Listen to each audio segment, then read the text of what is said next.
If you've ever tried to ride on a snowboard, you know it's not as easy as it looks. Well, the making of a snowboard is much the same. There's more to it than meets the eye.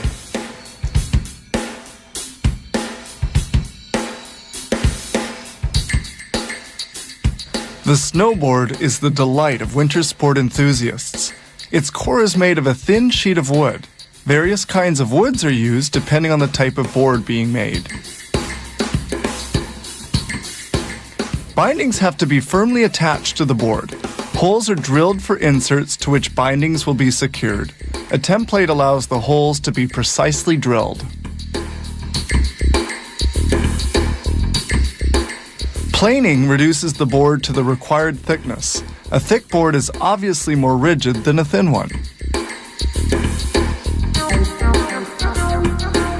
A shaping procedure refines the board's contours. At this point, the board is still perfectly flat with no curvature as yet. The boards are then stored upright to await the next step.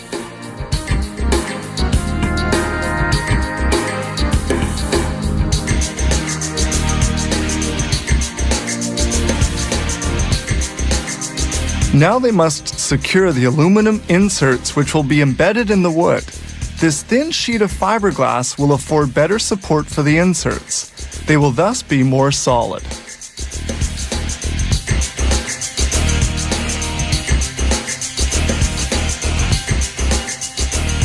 To make working on it easier, the board is securely held in place by clamps. Epoxy, an extremely strong adhesive often used with composite materials, is applied to the fiberglass at room temperature. It is then essential to remove any excess epoxy as well as to eliminate all air bubbles so that there will be a good adherence. As for the top part of the board, it's made of a resistant plastic applied by silk screening. In silk screening, ink is spread by this little squeegee. This application is called a pass. Colors have to be applied one at a time. Inks must be allowed to dry for several hours between each coat. Now the board must be curved. A cover is placed on the mold. When the mold is closed, the board is given the desired curve. Heat trapped in the mold makes the epoxy set and harden. The board comes out of the mold and any excess epoxy and wood are removed by a bandsaw. To achieve a perfect cut, the saw blade is changed every 50 boards. It's highly precise work and totally manual.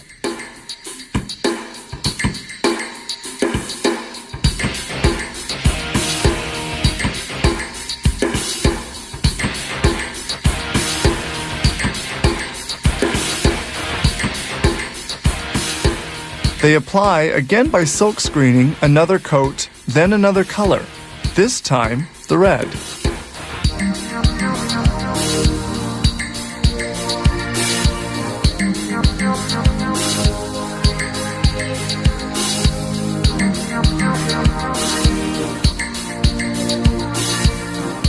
The snowboard must now be protected. A protecting varnish flows as a thin curtain.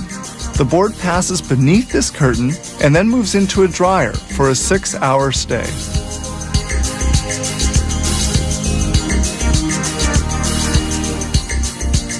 Sanding removes surplus varnish from the edges of the board.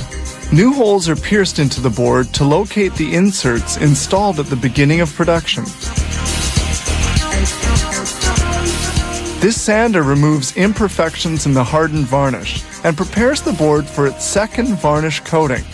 Then the plastic base is sanded to obtain the desired finish. The board is checked to see that it's perfectly flat. A razor blade verifies that the different coats are well adhered to one another. Certain boards get an engraved aluminum insert, a luxury touch. The board is finally now ready for action. This facility turns out over 500 snowboards per day in a range of some 30 different models.